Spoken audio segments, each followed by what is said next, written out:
Yes.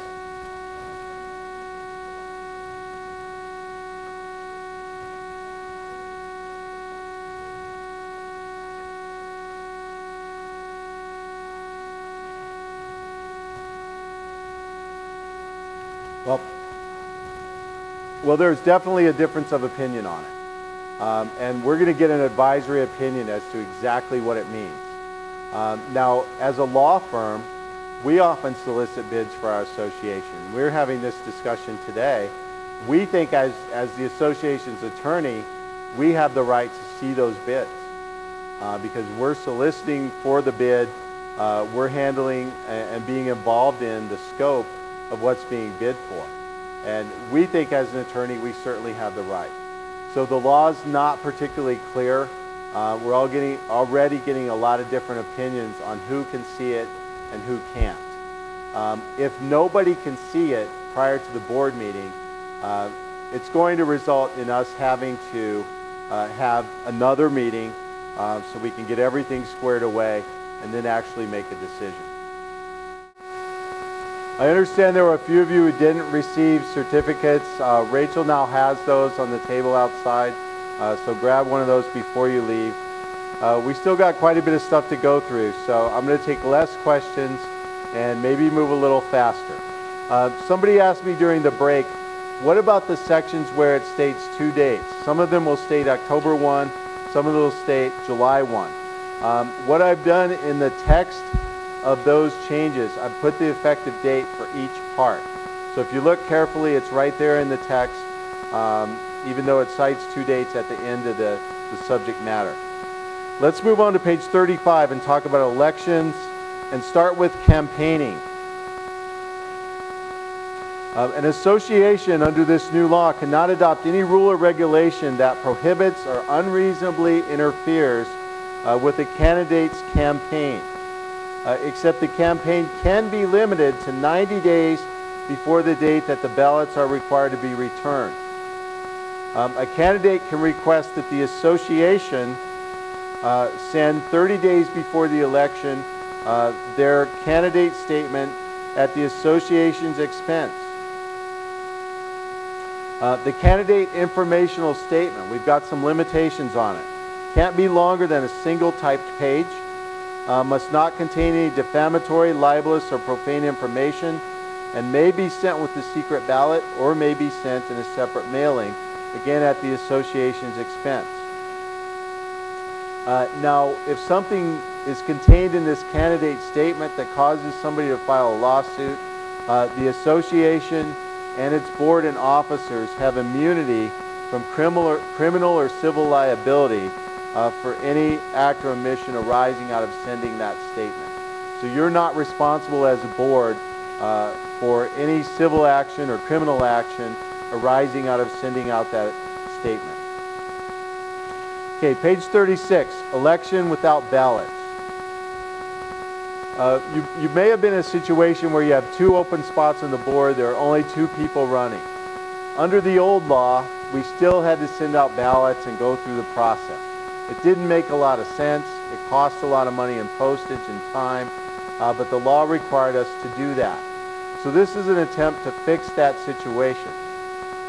In the event you have that situation where only 2 people are running for 2 spots or a similar situation, you have to send to the members under this new law a statement saying that there's only 2 people running for 2 spots. And you have to give people an opportunity to nominate themselves. And they have 30 days to do that. If someone nominates themselves and the number of people running exceeds the number of open spots, you go through your regular election. If nobody nominates themselves, and we still have 2 people running for 2 open spots in this hypothetical, then those people are deemed elected. And you send out a letter stating they've been deemed elected without ballots. Now there's been a difference of opinion and a little bit of confusion in this regard, whether or not you have to send this letter and give an extra 30 days. Some people are of the opinion that you can notify them right away that you have 30 days to nominate yourself. Other people are under the opinion that you have to wait until you get all the ballots in and you see how many people are running. Then you have to send out another letter saying, we don't have enough people running, hold an election. Do you want to nominate yourself? So here again, I think we're going to get some clarification and advisory opinion from the Commission, the Ombudsman's Office, exactly what we have to do in that regard. But the intent here was to save you the time and effort of holding an election when there's only 2 people running for 2 spots. Didn't really make sense, so this is an intent to correct that. Okay, we talked about, no, we didn't talk about official publications on page 37. I gave this seminar earlier today, so I'm having a flashback to that. Official publications. Official publications are your association website, your newsletter, also the association bulletin board is an official publication under this statute. If the official publication contains any mention of a candidate or a ballot question, and someone requests that they be provided equal space to give a different point of view, the association has to allow them to do that without charge. So if in your newsletter you have an article promoting a vote that's coming up or talking about a candidate, somebody makes a request and says, I want to rebut that, you have to allow them to do it.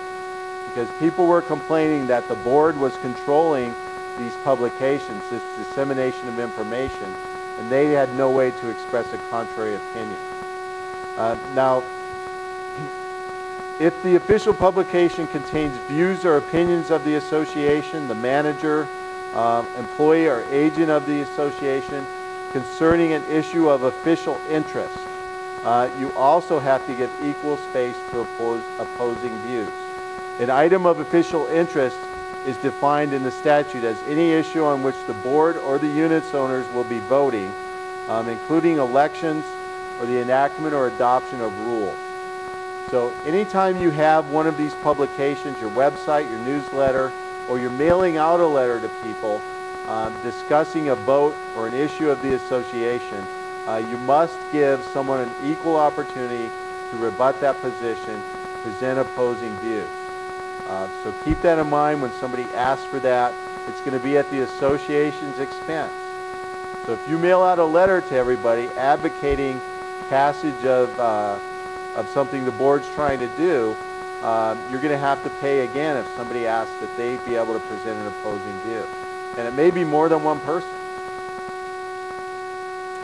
I understand the rationale for this law. I think one bad thing that's going to come of it is that people are going to do less newsletters, less informational mailings. And the bulletin boards might get crowded. A lot of you use bulletin boards in your association. So it can be a good thing, it can be a bad thing, but I wanted you to be aware of it. And so be careful what you put in your publications. You may have to provide equal space, and it says equal space. So if you have a 3-page article in the newsletter, if somebody wants to rebut it with a 3-page article, you're going to have to give them equal space. Okay, page 39, ballot fraud. Anyone who knowingly, willfully, and with the intent to fraudulently alter an election of a board election is guilty of a Category D felony. Again, that's something that's punishable by 1 to 3 years in prison. And it includes the following acts: changing or falsifying a ballot, forging or falsely signing a ballot, fraudulently casting a vote for yourself or another person, rejecting, failing to count, or destroying or defacing ballots, or submitting a counterfeit ballot. Why do we have this law? Because election fraud was occurring in Las Vegas over the past few years. They were isolated incidents. One of them involved our association. It was a 340-unit condo association, and 300 ballots were delivered to the manager a day or two before the election, all voting for the same person.